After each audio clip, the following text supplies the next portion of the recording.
साथियों नमस्कार।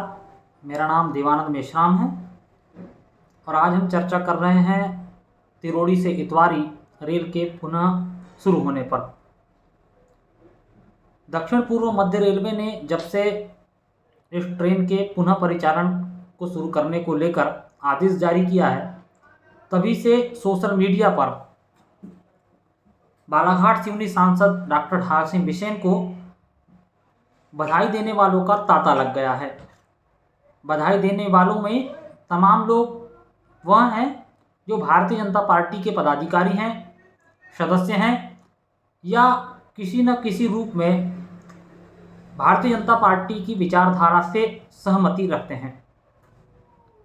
निश्चित तौर पर तिरोड़ी से इतवारी ट्रेन का शुरू होना एक अच्छी खबर है, लेकिन क्या डॉक्टर ढाल सिंह बिसेन बधाई के हकदार हैं?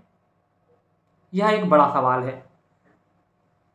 चूंकि कोविड-19 के चलते 21 मार्च 2020 को पहली बार जब जनता कर्फ्यू लगा तो इस ट्रेन को 2 दिन के लिए बंद किया गया और फिर 22 मार्च 2020 को पूरे भारत भर में लॉकडाउन लगा। देश के प्रधानमंत्री नरेंद्र मोदी ने लॉकडाउन की घोषणा कर दी। इसके बाद क्या हालात रहे आप सभी से भली भांति वाकिफ हैं, लेकिन जैसा कि हमने आपसे कहा कि आज जो चर्चा है वह तिरोड़ी से इतवारी ट्रेन को लेकर के है, पुनः इसके शुरू होने को लेकर के हैं और कि क्या इस डॉक्टर ढाल सिंह बिसेन इसके हकदार हैं बधाई के, इस चर्चा को लेकर के है। तो जनता से हमने चर्चा की और अधिकांश जनता ने कहा कि जो काम आज से 6 और 8 माह पूर्व हो जाना था वह काम देरी से हुआ है। मतलब तिरोड़ी और इतवारी के बीच चलने वाली जो ट्रेन है जो आगामी 18 अक्टूबर को शुरू होगी, यह 8 महीने पहले शुरू हो जानी थी। अब क्या वाकई में सांसद के कहने पर यह ट्रेन शुरू हुई है या कोई और अन्य लोगों का भी इसमें रोल रहा है? तो हम देखते यह हैं कि बालाघाट जिले की जो ब्रॉडगेज संघर्ष समिति है और पठार संघर्ष समिति, इन 2 समितियों का बहुत बड़ा किरदार रहा है तिरोड़ी से इतवारी ट्रेन के परिचालन पुनः होने को लेकर के। ये दोनों तमाम वह समितियां हैं जिन्होंने समय समय पर रेल अधिकारियों और यहाँ तक कि रेल मंत्रालय को पत्र लिख करके, इनके अधिकारियों को पत्र लिख करके अपना विरोध जताया और कहा कि अगर ट्रेन शुरू नहीं होती तो यह लोग आंदोलन करेंगे। निश्चित तौर पर इनकी यह जो चेतावनी है, इनकी जो धमकी है, इसका रेल मंत्रालय पर असर पड़ा और रेल मंत्रालय को जो तिरोड़ी से इतवारी है उसके बीच ट्रेन शुरू करना पड़ा। हालांकि इसके बावजूद भारतीय जनता पार्टी के कार्यकर्ता और पदाधिकारी सोशल मीडिया पर सांसद को बधाई दे रहे हैं। तो चलिए हम थोड़ा सा सांसद के प्रयासों पर एक नज़र डाल लेते हैं। बता दें कि 20 सितंबर 2022 को सांसद ने जो रेलवे के प्रधान कार्यकारी निदेशक हैं देवेंद्र कुमार जी, इनसे मुलाकात की है और इन्होंने 4 सूत्री मांगों को लेकर के एक ज्ञापन सौंपा। आपको जानकर ताज्जुब होगा कि उसमें जो चौथी मांग थी उसमें यह शामिल था कि इतवारी से जो तिरोड़ी के बीच चलने वाली ट्रेन है उसे शुरू किया जाए और इस ट्रेन को बालाघाट, नैनपुर, जबलपुर तक चलाया जाए। और सांसद महोदय ने एक दूसरी पोस्ट की अपने सोशल मीडिया अकाउंट पर, फेसबुक पर। यह पोस्ट उन्होंने कल 14 मतलब एक दिन पहले 14 अक्टूबर को की है, जिसमें वो जिक्र करते हैं कि 12 अक्टूबर को उन्होंने फिर से जो रेलवे के निर्देशक हैं, प्रधान कार्यकारी निदेशक देवेंद्र कुमार से मुलाकात की और उन्होंने यह आश्वासन दिया है कि 17 और 18 अक्टूबर से ट्रेन शुरू हो जाएगी। तारीख पर थोड़ा ध्यान दीजिए। 20 सितंबर जब ढाल सिंह बिसेन जी ने पहली बार मुलाकात की और ज्ञापन सौंपा, जिसमें सबसे आखिरी में मांग ये थी कि ट्रेन का परिचालन शुरू किया जाए। इस ट्रेन का 12 अक्टूबर को फिर मुलाकात करते हैं, लेकिन 13 अक्टूबर तक बालाघाट सांसद डॉक्टर ढाल सिंह बिसेन अपने सोशल मीडिया अकाउंट पे यह बात का जिक्र नहीं करते कि 17 या 18 अक्टूबर से तिरोड़ी से इतवारी के बीच ट्रेन शुरू होने वाली है।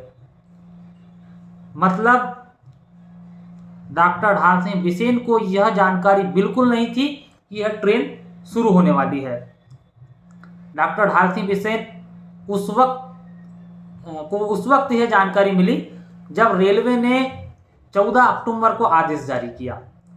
आदेश जारी करने के बाद डॉक्टर ढाल सिंह बिसेन ने इस आदेश की प्रतियां लेकर के सोशल मीडिया अकाउंट पर यह पोस्ट साझा की कि उन्होंने 12 अक्टूबर को दिल्ली में निदेशक से बातचीत की और उसके बाद ये ट्रेन शुरू हो रही है।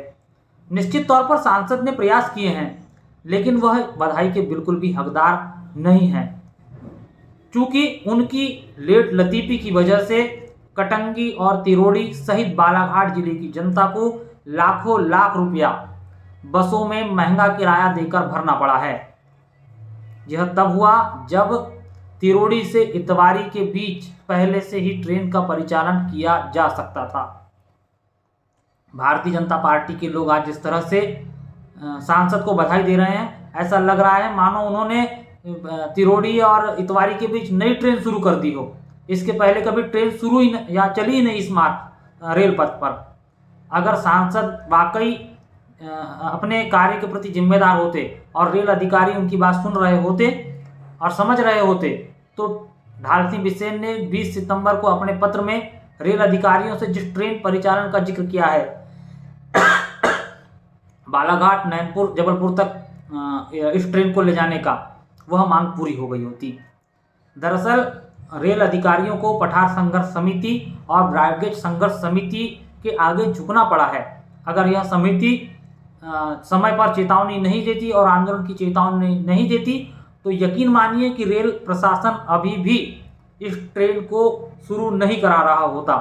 और भारतीय जनता पार्टी के जो नेता आज अपने सांसद को बधाई दे रहे हैं, उन नेताओं का क्या या उन कार्यकर्ताओं ने जब यह ट्रेन बंद थी उस वक्त क्या अपने सांसद से कभी इस बात को कहा कि सांसद महोदय आप ट्रेन को शुरू करवाइए? भारतीय जनता पार्टी का एक वरिष्ठ और एक अदना कार्यकर्ता भी इस बात को अपनी ताल ठोक के नहीं कर सकता कि उन्होंने कभी अपने सांसद को यह बात कही हो कि सांसद महोदय आप तिरोड़ी से इतवारी ट्रेन शुरू करवाइए। अगर सांसद महोदय कुछ करा सकते हैं तो आज कटंगी में रेलवे का अप्रोच रोड खराब हो चुका है। सांसद महोदय इस रोड को चाहे तो एक सप्ताह में, चाहे तो एक माह में दुरुस्त करवा के दिखा दें, तो कटंगी क्षेत्र की जनता को यह लगेगा कि रेलवे में डॉक्टर ढाल सिंह बिसेन का बड़ा प्रभाव है, रेल अधिकारी उनकी सुनते हैं, तभी उनके कहने पर तिरोड़ी से इतवारी के बीच ट्रेन शुरू हुई है। ऐसा नहीं कि भारतीय जनता पार्टी के पदाधिकारी ही केवल रेल के मामले को लेकर चुप थे। कांग्रेस के विधायक रामलाल सहारे और कांग्रेस पार्टी के तमाम पदाधिकारी, इक्का दुक्का को छोड़ दे तो तमाम पदाधिकारी चुप्पी साधे हुए थे इस पूरे मामले को लेकर के। कांग्रेस के एक दो पदाधिकारी, जिसमें अरविंद देशमुख का नाम शामिल है, वह दीपक पुष्पतोड़े के साथ जो पठार संघर्ष समिति के संयोजक है, उनके साथ नागपुर जाकर के डीआरएम से मांग की थी कि अगर आप ट्रेन का परिचालन शुरू नहीं करेंगे तो हम आंदोलन करेंगे। कहीं ना कहीं यह प्रतीत होता है कि पठार संघर्ष समिति और ब्रॉडगेज संघर्ष समिति के जो दबाव में आकर के रेल प्रशासन ने इतवारी से तिरोड़ी और तिरोड़ी से तुमसर के बीच ट्रेन का परिचालन शुरू किया है।